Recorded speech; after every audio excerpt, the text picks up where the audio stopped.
Is your Bluetooth grayed out on your iPhone 8 Plus? No worries, in this advanced video tutorial, I'm going to show you how to resolve the Bluetooth grayed out issue on your iPhone. So, let's get started. Solution 1. Check hardware issues.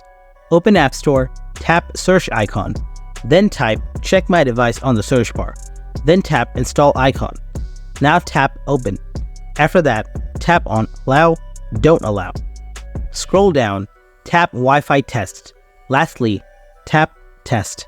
If it shows that Wi-Fi working properly, then that means there is no hardware issues. Follow the next method. Solution 2. Turn off screen time.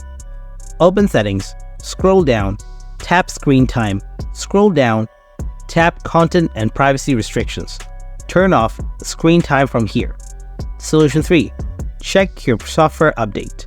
Before doing anything, make sure that your Wi-Fi or internet connection is on. Open settings, scroll down, tap general, then tap software update. If you see software update is available, then update your iPhone software to fix the problem. Solution 3. Reset network settings. Open settings, scroll down, tap general, scroll down, then tap transfer reset iPhone. After that, tap reset. Now tap reset network settings. Then enter the passcode of your iPhone if it wants. Tap reset network settings again. Make sure that reset all settings will set everything to default, so make sure to remember your password. Hopefully your issue is solved. If you found this video helpful, then don't forget to subscribe to this channel and give us a like. And if you have any kind of questions, then ask them in the comment section below. Thanks a bunch for tuning in.